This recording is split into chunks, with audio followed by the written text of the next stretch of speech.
titik 2 set tuh buat ngapain? Untuk ngeluarin tipe. Jawaban gue untuk ngeluarin tipe. Keluarin tipe itu buat apa sih? Gunanya buat apa tipe nanti? Pertanyaan paling gampang adalah itu sebenarnya buat lo kenal aja, ya. Kenapa lo butuh kenal itu? Karena di dalam proses kita bikin function, lo harus tahu dong tipenya apa, ya. Let's say gue pakai tambah. Ini tipenya apa nih? Oh, tipenya apa? Chars. Bisa nggak kalau misalnya gue si Koko, gue tambahin sama si Joni?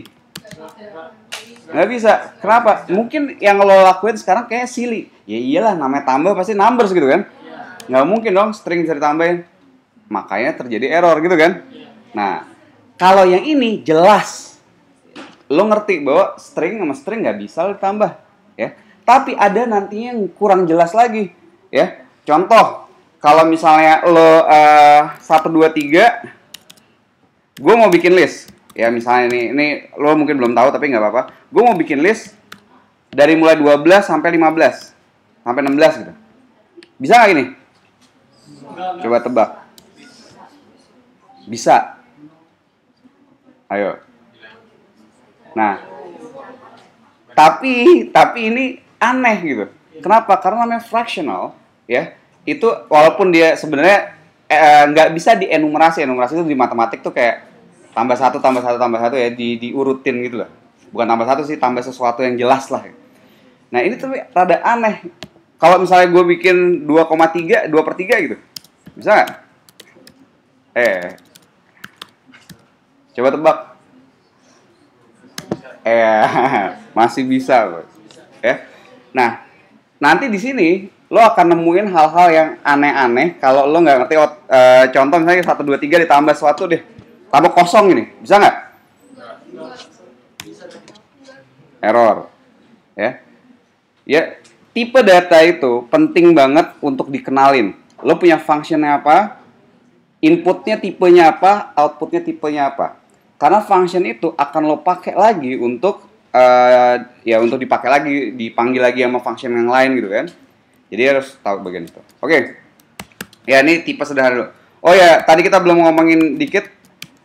Untuk tipe-tipe data tertentu, jelas untuk numbers kita punya banyak operasi untuk numbers kan? Udah tahu yang tadi tambah, kali, bagi, kurang, pangkat, div, mod, udah tahu. Untuk string nanti belakangan. Gimana untuk boolean? Boolean ininya apa? Apa namanya? Operatornya. Salah. True, NN. False. Ya, ini logic murni ya, boolean logic. Jadi lo harus ngerti dan maknanya dan itu kalau true dan false hasilnya false. Kalau true or pakainya yang ini, hasilnya true or false.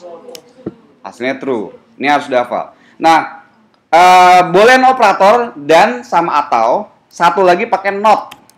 Not jelas lah ya untuk menegasiin kayak apa lambang negasi ya. Tapi dia pakai not. Oke. Nah, sekarang ini bagian yang paling susah. Bagian tipe dasar paling susah. Gue pengen kesannya gampang banget tapi banyak banget yang salah mulu bagian ini. Gue mau jelasin konsep predicates. Ya. Predicates adalah bagian suatu pengujian yang hasilnya nilainya true atau false. Nah, operator yang kita punya untuk pengujian ini, ya operatornya itu operator aljabar. Operator aljabar untuk melakukan pengujian suatu angka gitu ya. Contoh, gue mau 3 sama dengan 5. Inputnya apa berarti nih? Ayo lo harus ngerti, ini operator sama dengan ini inputnya apa? Inputnya adalah angka ya. Inputnya adalah angka. Outputnya adalah bool gitu. Boolean. Tipenya ya, kita bicara tentang bedain antara tipe datanya apa sama value-nya apa. Tipenya bool atau boolean gitu ya. Value-nya adalah false. Nah, perhatiin sama dengannya kita pakai 2. Akan beda dengan sama dengan yang assignment ya. Sama dengan 1 itu bermakna assignment. Assignment itu postulat 3.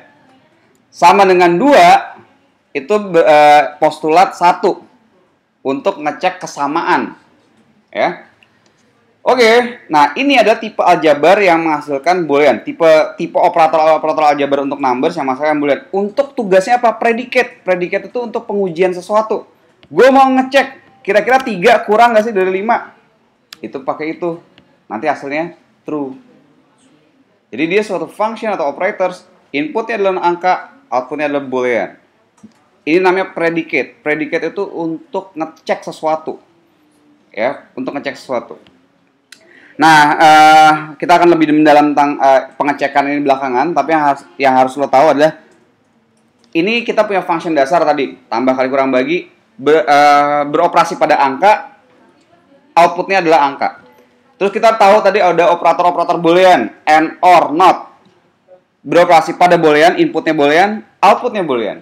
Sekarang ada operator bertipe operator-operator yang apa? Family-nya itu untuk predicates.